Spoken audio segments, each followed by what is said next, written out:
Hi, Kylo Ren. Hello, Chris Stuckman. I've been waiting for this day for a long time. I'm just working on my review for The Last Jedi, if you wouldn't mind. Oh, cool. Yeah, Ryan's a good guy, even though his name is spelled a little weird. But again, we all are, so it doesn't matter. So, you ready to die? I don't care, Kylo. We'll do it. We'll do it right here. Actually, I have a surprise for you. I'm going to show you the dark side. Oh, hi, Chris. Oh, hi, Tommy. Hey, are you gonna re-review the room? Tommy, I'm trying to work on my review of The Last Jedi. You need to stop coming here and asking me what I think of the room. You know I don't like the room. Oh, come on. You're reviewing Last Jedi. Who cares about that? People care about room, okay?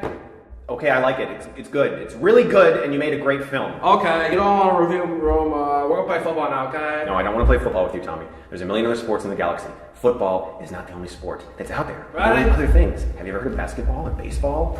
Okay, I guess we're playing football.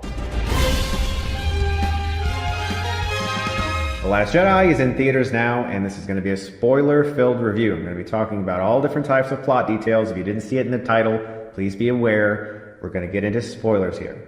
You've been warned.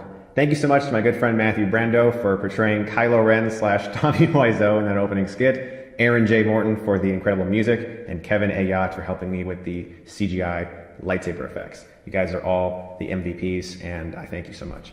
Let's talk about spoilers for The Last Jedi, which I got to see a second time tonight. So like I said in my original review, I had a great time with The Last Jedi, but it wasn't flawless. It had some serious pacing issues in the first act and some storylines that just didn't work for me. So let's get the negatives out of the way first and talk about things that I did not like about The Last Jedi and kind of switch up a little bit because I talk about all the things I loved already.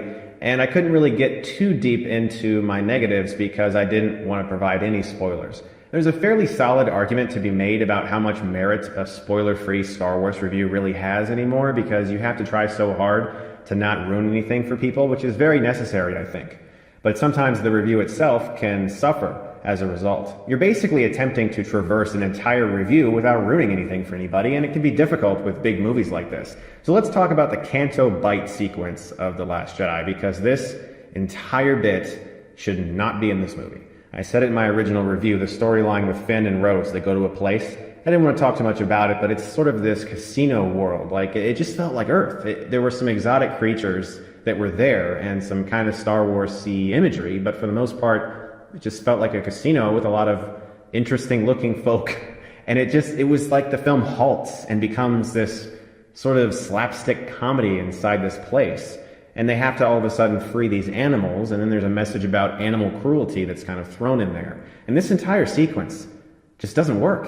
In fact, one of my lifelong friends I saw it with tonight, he loves Star Wars just as much as I do, and afterwards looked over and he was like, I really love that movie, but you know what? I did not like that gambling thing. And I was like, thank you, because it tanks the pacing of the first act. It also introduces Benicio del Toro's character, which I didn't even mention in my original review because nobody really knew too much about what he was playing.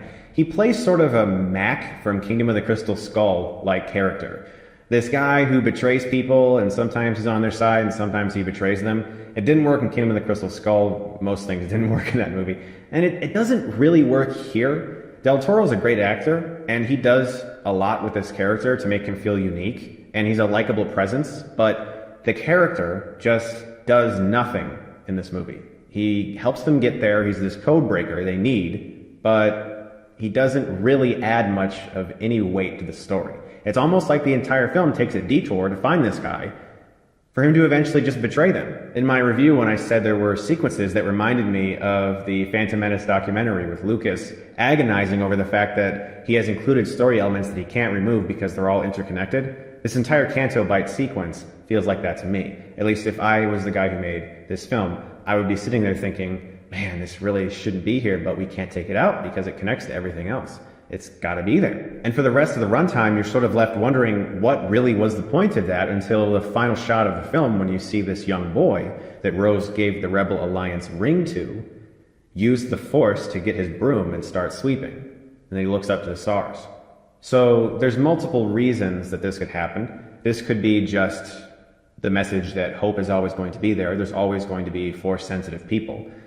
Luke Skywalker, the Last Jedi, isn't the Last Jedi. There's always going to be more, even beyond Rey, or it's leading into something that's going to happen in 9, or it's leading into Rian Johnson's proposed trilogy. So who knows what's going to happen with this little boy, but it is intriguing. So that's easily the aspect of this film that bugged me the most. It feels like it tanks the pacing of the entire picture. It's one of the reasons why I struggle with this and Force Awakens, because a lot of people enjoyed The Force Awakens, a lot of people hated it, and a lot of people loved it. It's one of those strange Star Wars movies where there is no vast majority, because critics really liked it. It has a high rating on IMDb. For the most part, people I talk to like The Force Awakens, but there's plenty of people who don't because it was too similar to other films. With The Last Jedi, it has a lot of similarities to other things. You have Rey being shown the fleet being destroyed. Snoke is like, look at this, the fleet's being destroyed. Harkening back to the Emperor showing Luke the fleet being destroyed in Return of the Jedi. It has a scene with Yoda, which was amazing, and I loved it. It was puppet Yoda, and it was very funny. I loved how Luke was like, oh, it's the ancient texts. I can't believe it, it's the ancient texts and they're gone. And Yoda's like, have you read them? Page turners, they're not. I loved stupid, drunk, hilarious Yoda. I missed that Yoda. We'll talk a little bit more about Yoda and Luke soon. But there are comparisons there. It has Rey finding a deep, dark place where she sees some sort of vision, like in The Empire Strikes Back. Obviously, she's being trained by Luke in a desolate area. There are similarities, as I said in my original review. There's story beats that are similar.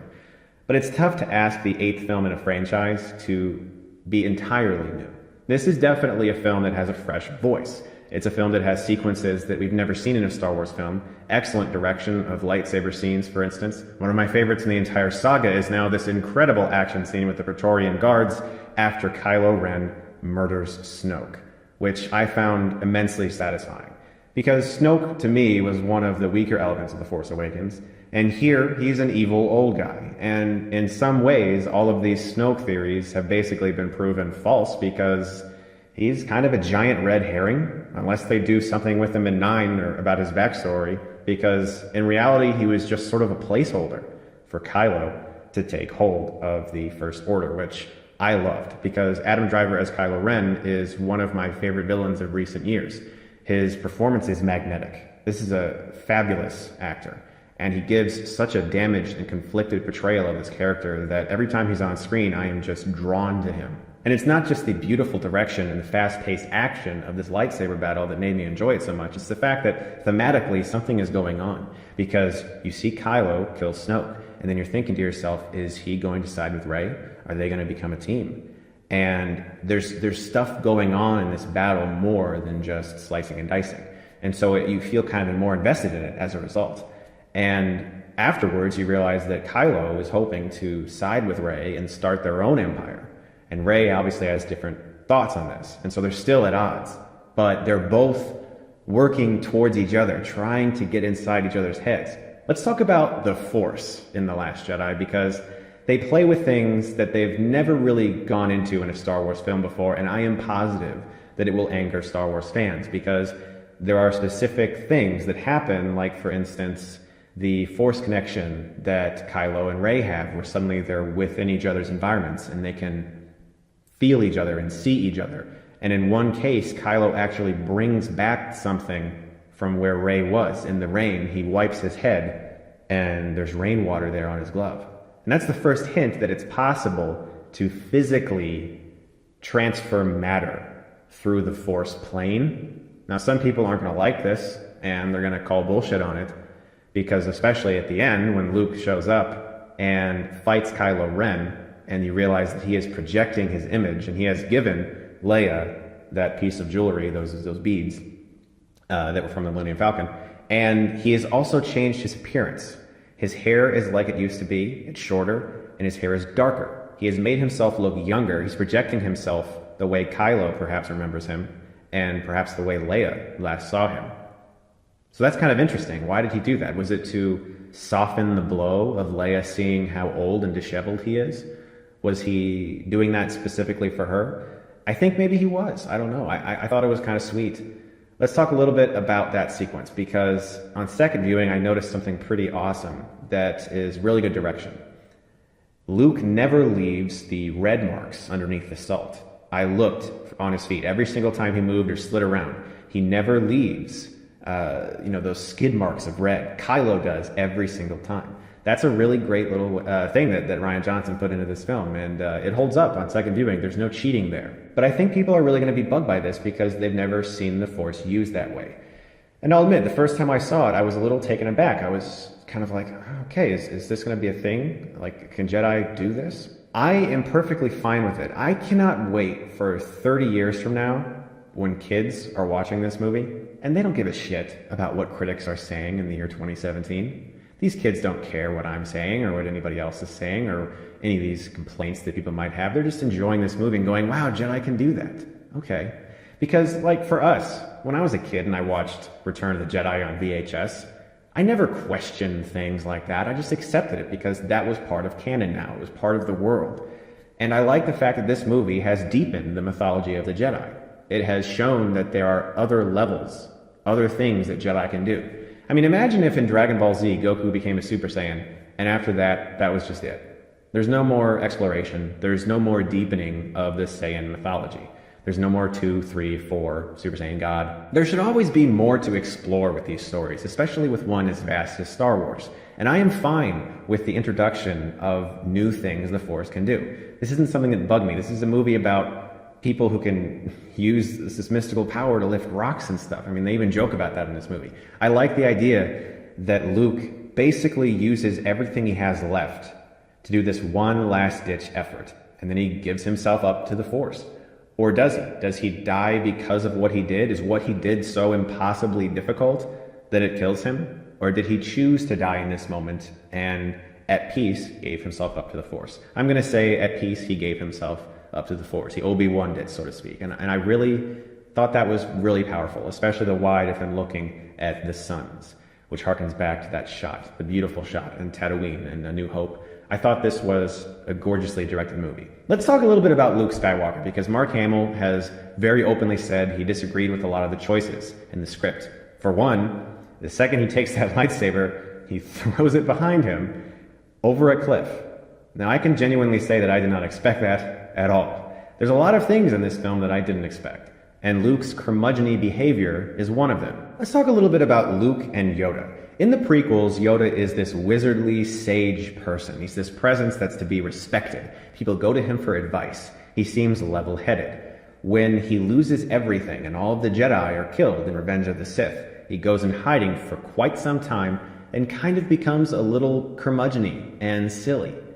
He still has his Jedi ways about him, as you learn in Empire Strikes Back, but he's totally different all of a sudden. And this isn't just because of the time swapping of when they actually filmed these movies. This is clearly the story George Lucas wanted for Yoda. When it comes to Luke, it's almost the same.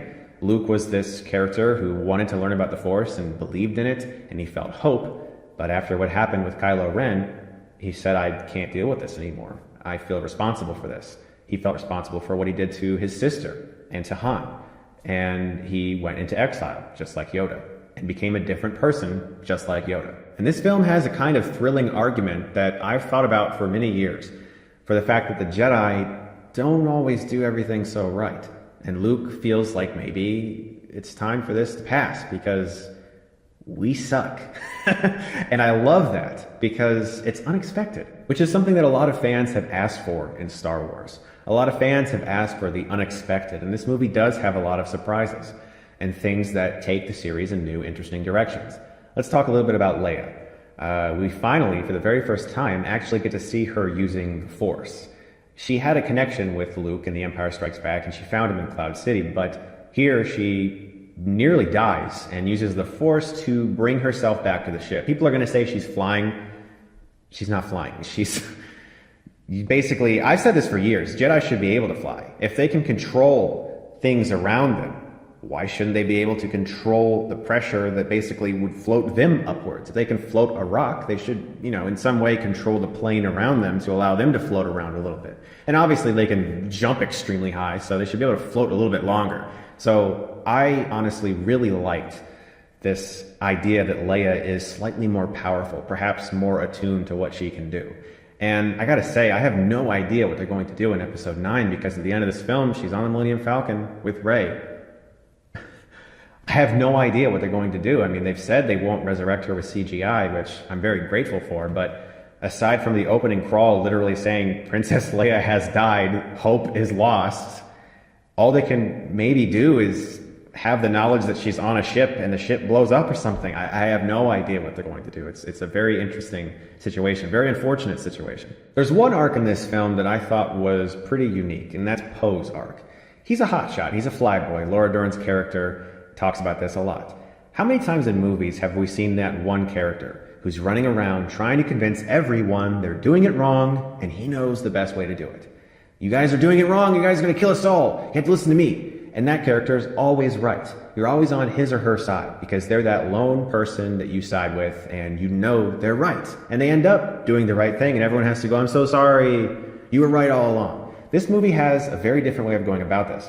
Poe is positive that what he is saying is right. They need to attack or they need to change their course or something. He's ready to basically take over from Laura Dern in command. And he tries to do a mutiny. But you find out that he was basically going about it the wrong way. There's a great arc with him because in the beginning, he gets in trouble for trying to blow up this dreadnought when Leia tells him to, get out of there. He has this kind of violent side that feels he has to do this now and defy leadership. This comes back later when you realize that there was always a plan and he almost ruined it. And he has to take a step back. And this all comes back into play for him at the end of the film when Luke steps out onto the battlefield and stalls long enough for them to escape. And Poe's the one who realizes this, because he realizes in this moment, okay, we don't always have to blow shit up. Sometimes we can stealth this bitch, and we can save more lives that way. And I thought that was a really nice arc. Let's talk about a few moments in particular that I really liked. I loved R2 showing Luke the old message of Leia, and Luke was like, that's a cheap shot. Great little callbacks like that serve to deepen a moment or a scene. Not just like, hey, remember this thing? It serves to enliven that moment and create more character emotion. And I really love that. I love Luke carrying a giant fish that he killed. It reminded me of Goku running away with a big fish after killing it. There's a lot of anime-inspired imagery, and the Jedi are treated almost like samurai. I think there's a lot of inspiration here from Kurosawa and how he directed. There's some beautiful applied shots and some stuff that just really leaps off the screen. And I could be wrong, but I've seen it twice now, and I looked for it the second time. When Kylo has his mask in his hand on the elevator, and he smashes it into the wall, and we see a close-up of the mask for a split second, and I swear it looks like the mask is crushed into Vader's visage. I could be wrong, but it looked like that for a split second to me. So it's really just the Rose and Finn storyline and the Canto Bight stuff. I feel like they should have really shrunk that or found a quicker way to do things and given a lot more time to Luke and Rey on the island. That would have very much so benefited this story, and it would have given more emotion to the Luke and Rey storyline, which I think could also have improved the film. But it almost feels like it had to be in there for that final shot with this boy, because Johnson's planning something with that kid. And it just feels like the biggest detour to have this kid introduced randomly. It just didn't work for the film. And I said in my original review that this sequence on Canto Bight is necessary for you to care about stuff with Finn and Rose later, and that was that she kisses him.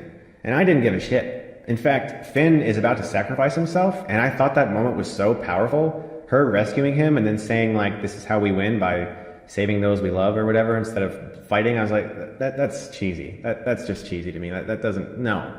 Like, if Finn had sacrificed himself, I would have thought it was really powerful. Her blasting in there, it actually kind of ruined the moment a little bit to me. And I didn't feel a thing, really, emotionally when they kissed. In fact, something I noticed is that I'm pretty sure Finn didn't really either. Because he was kind of like, oh, that's, you just kissed me. Okay. I feel like he's a little more thinking about Rey.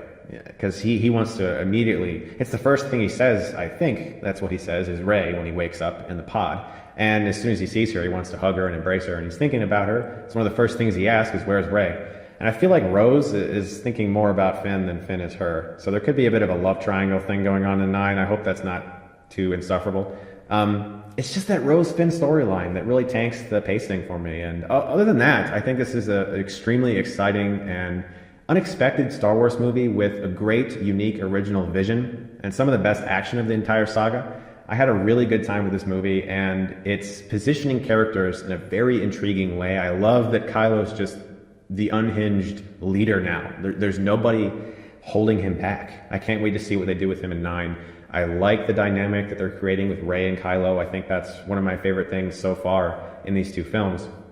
One of the things I promised was that I would tell you what my ranking is now that I've seen it twice. The thing is, this is in some ways a more original film than The Force Awakens. It's a film that sometimes has more powerful and incredible Star Wars moments where the highs are just so high, but The Force Awakens is a better paced film. There's rarely a minute, for me anyway, that drags. This film has about 20 minutes that drag, and so I think I like The Force Awakens a hair more. And so this is my official ranking of all the films. I've included the silly, dumb, CG animated Clone Wars movie in there as well. Guys, thank you so much as always for watching. I hope you enjoyed The Last Jedi, and if you didn't, you know, it happens. It's a Star Wars movie. We've all experienced Star Wars movies we didn't quite like. This one, I think, is a different and unique one, and I had a good time with it. It retains a lot of the emotion the first one did, Force Awakens, and I'm glad to see that. Guys, thank you so much, as always, for watching, and if you like this, you can click right here and get stuckmanized.